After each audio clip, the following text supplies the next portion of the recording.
नमस्कार, स्वागत है आप सभी का। खबर दोपहर देख रहे हैं आप। मैं हूं आपके साथ कृतिका। बुलेटिन की शुरुआत करेंगे बड़ी खबर के साथ लखनऊ से, जहां पर उत्तर प्रदेश विधानसभा के बजट सत्र का आज आगाज हो चुका है। राज्यपाल के अभिभाषण से सत्र की शुरुआत हुई। आनंदीबेन पटेल के अभिभाषण से आज सत्र की शुरुआत हुई है। अभिभाषण के दौरान विपक्ष ने जमकर हंगामा काटा है। 3 दिन राज्यपाल के अभिभाषण पर अब चर्चा होगी। योगी सरकार के दूसरे कार्यकाल का ये दूसरा बजट पेश होगा। 22 फरवरी को वित्त मंत्री सुरेश खन्ना अपना बजट जो है वो पेश करेंगे। 20 फरवरी से 10 मार्च तक बजट सत्र चलेगा।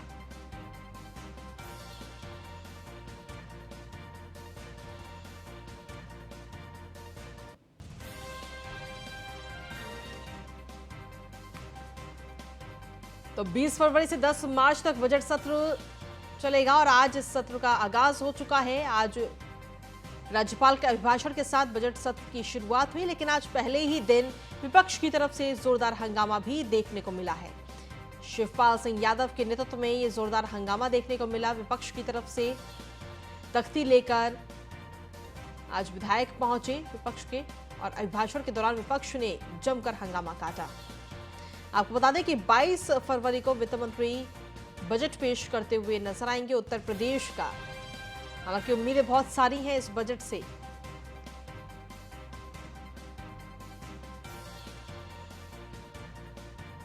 अमृतकाल के प्रथम वर्ष में भारत द्वारा 1 दिसंबर 2022 से 30 नवंबर 2023 तक G20 की अध्यक्षता किया जाना सौभाग्य का अभूतपूर्व है। इसके अंतर्गत माननीय प्रधानमंत्री श्री नरेंद्र मोदी जी के नेतृत्व में होने वाली 200 से अधिक बैठकों में से 11 बैठकों का आयोजन उत्तर प्रदेश के 4 जनपदों लखनऊ, आगरा, वाराणसी एवं गौतम बुद्ध नगर में किया जाएगा। उत्तर प्रदेश के लिए G20 सम्मेलन की बैठक की मेजबानी प्रदेश के विकास, बुनियादी ढांचे, संस्कृति और विरासत को वैश्विक समुदाय के 100 से अधिक सुधार लागू किए हैं। सिंगल विंडो पोर्टल निवेश मित्र के माध्यम से उद्यमियों को 400 से अधिक ऑनलाइन सेवाएं प्रदान की जा रही है। निवेशकों के सहायतार्थ MOU पर हस्ताक्षर करने की प्रक्रिया के लिए ऑनलाइन निवेशक प्रबंधन पोर्टल निवेश सारथी विकसित किया गया है।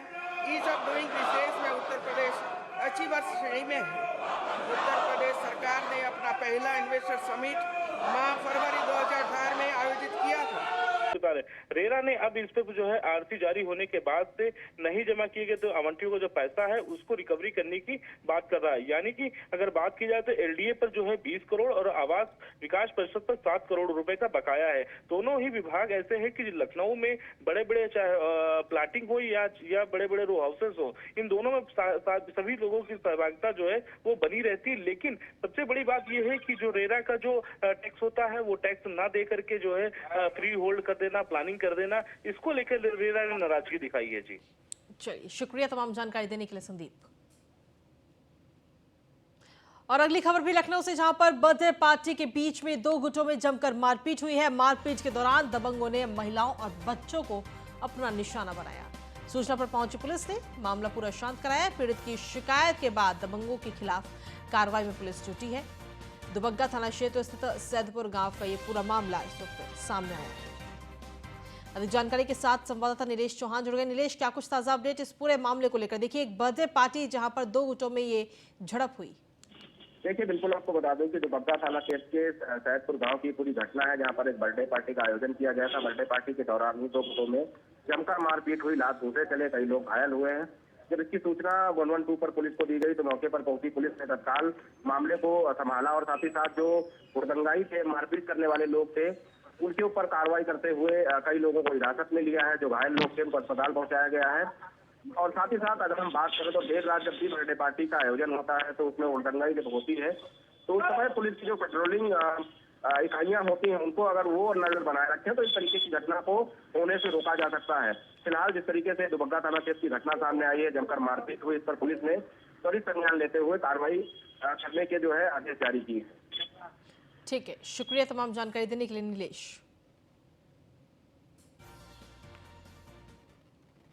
और बुलेटिन में आगे बढ़ेंगे, बात करेंगे अब रायबरेली की, जहां पर सेल्फी लेने के चक्कर में लोग अपनी जान जोखिम में डाल रहे हैं। दरअसल नहर के एकदम किनारे को लोगों ने सेल्फी पॉइंट बना दिया है, जहां पर खड़े होकर सोशल मीडिया लवर सेल्फी ले रहे हैं, जिसका वीडियो सोशल मीडिया पर काफी तेजी से वायरल हो रहा है। और यहां कभी भी कोई भी बड़ा हादसा हो सकता है। रायबरेली की ये तस्वीरें आपको दिखा रहे हैं।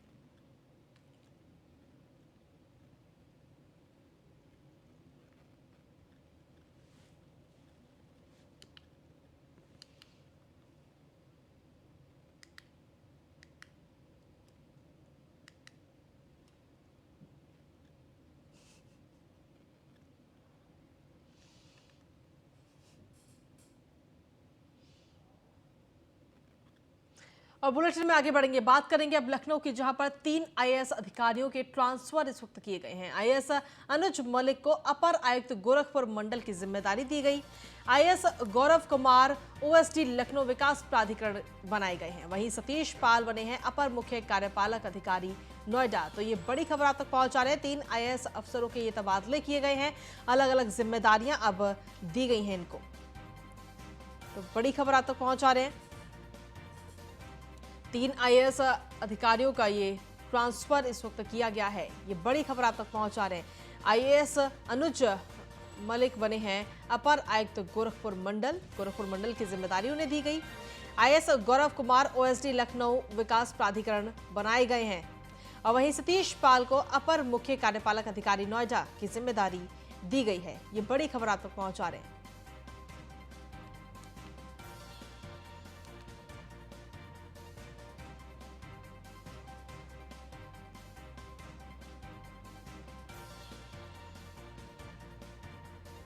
तो बड़ी खबर आप तक पहुंचा रहे हैं। आईएएस गौरव कुमार ओएसडी लखनऊ विकास प्राधिकरण बनाए गए हैं। वहीं सतीश पाल को अपर मुख्य कार्यपालक अधिकारी नोएडा की जिम्मेदारी दी गई है। 3 आईएएस अधिकारियों के ये ट्रांसफर इस वक्त उत्तर प्रदेश के अंदर किए गए हैं।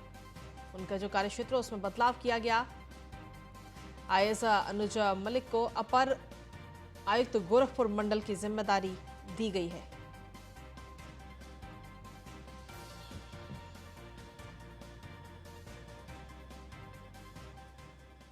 और खबरों में आगे बढ़ेंगे। पीलीभीत के बीसलपुर में बना कोयला डिपो को हटाए जाने की मांग को लेकर लोगों ने जमकर नारेबाजी की। लोगों का कहना है कि कोयले की राख उड़ती है, जिसकी वजह से सांस लेने में दिक्कत हो रही है। स्थानीय लोगों को तमाम स्वास्थ्य संबंधी समस्याओं का भी सामना करना पड़ रहा है, जिसको लेकर सैकड़ों की संख्या में बीसलपुर रेलवे स्टेशन पर लोगों ने नारेबाजी की। तो वहीं 2 साल पहले भी लोगों ने कोयला डिपो के विरोध में जमकर हंगामा किया था, जिसके बाद डीआरएम ने कोयला डिपो बरखेड़ा स्थानांतरित कर दिया गया था, लेकिन फिर से बीसलपुर में ही इसे बना दिया गया। आपको बता दें कि बीसलपुर कोयला डिपो से कई चीनी मिलों को कोयला भेजा जाता है।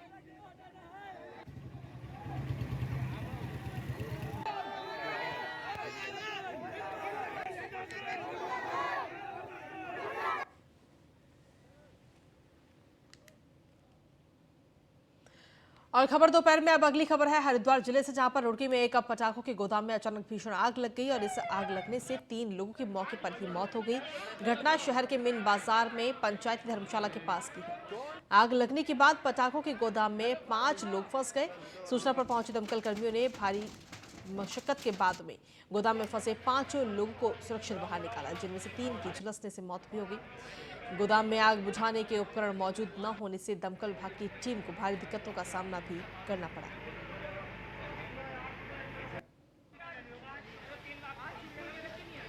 जो भी इंजर्ड थे तत्काल इनको सिविल हॉस्पिटल भेजा गया था। उसमें 2 लोग की तो तत्काल मृत्यु की पुष्टि हो गई थी। इसमें जो इसमें अदनान और अरमान नाम के जो बच्चे थे, साथ ही साथ इसमें 3 लोग सीरियसली इंजर्ड थे, जिसमें थर्ड की भी मृत्यु हो गई थी। 2 लोग चूँकि सांस नली में उनके जैसे डॉक्टर से भी बात हुई है, स्मोक ज़्यादा भरने के कारण क्रिटिकल कंडीशन में थे, लेकिन अब उनको कंट्रोल में आने के बाद तत्काल जो है इनको कोरोनेशन हमारा जो वहाँ पर हॉस्पिटल है देहरादून में, वहाँ रेफ़र कर दिया गया है। अभी 2 लोग लाइफ मतलब सेविंग में है, मतलब उनकी लाइफ अभी थ्रेट से थोड़ा बाहर है। तो 3 लोग की इसमें पुष्टि डॉक्टर द्वारा अभी कर दी गई है। 2 लोग को रेफ़र कर दिया गया है। साथ ही साथ जो इसका ओनर था, जो जिंदल करके, आलोक जिंदल करके, उनको भी हॉस्पिटल। और बुलेटिन में आगे बढ़ेंगे, बात करेंगे बाराबंकी की, जहां पर खेत की रखवाली करने गए किसान की निर्मम हत्या कर दी गई। धारदार हथियार से सिर पर वार कर किसान की हत्या की गई। 53 साल के किसान को अज्ञात हमलावरों ने मौत के घाट उतार दिया। परिजनों का रो रो कर बुरा हाल है। सूचना मिलते ही मौके पर पहुंची है पुलिस और जांच में जुटी हुई है।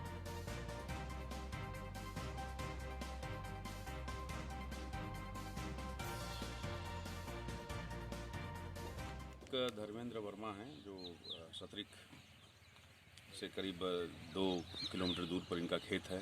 खेत की रखवाली के लिए आए हुए थे।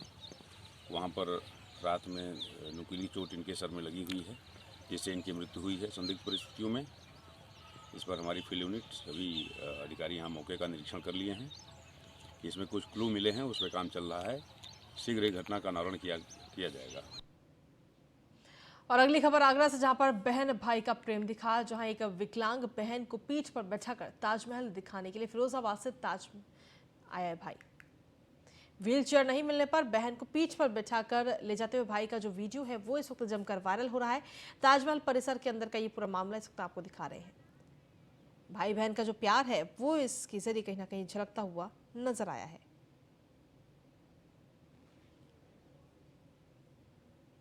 अच्छा लग रहा है, भैया मेरे साथ दे रहे हैं। कहाँ से आई हो आप? फरीदाबाद से। तो पहली बार आप लोग आए ताजमहल देखने? हाँ, पहले। इससे पहले नहीं देखा? हाँ, अच्छा लग रहा है भैया। और अगली खबर लखनऊ से, जहां पर उत्तर प्रदेश की जेलों में बंद टॉप 10 अपराधियों पर शिकंजा कसेगी सरकार। ये बड़ी खबर आप तक पहुंचा रहे हैं। सरकार ने टॉप 10 अपराधियों की सूची भी इस वक्त जारी कर दी है। सभी अपराधियों पर मुख्यालय से 24 घंटे अब निगरानी की जाएगी। जेल में जेल कर्मियों पर दबाव बनाने पर कड़ी कार्रवाई होगी। शासन स्तर से सभी जेल अधीक्षकों को ये निर्देश सीधे तौर पर जारी किए गए हैं।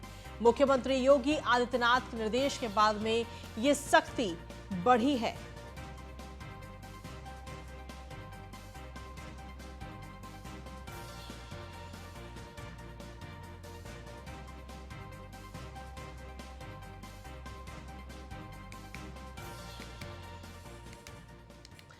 और चलिए बुलेटिन में आगे बढ़ेंगे, बात करेंगे अब चित्रकूट की, जहां पर अब्बास अंसारी की पत्नी की रिमांड कस्टडी खत्म है और निकहत अंसारी की पुलिस कस्टडी रिमांड खत्म हुई है। निकहत अंसारी का मेडिकल टेस्ट कराया जाएगा। नगरीय प्राथमिक स्वास्थ्य केंद्र में ये मेडिकल टेस्ट होगा। जेल से निकहत अंसारी को लेकर पुलिस फिलहाल रवाना हो चुकी है।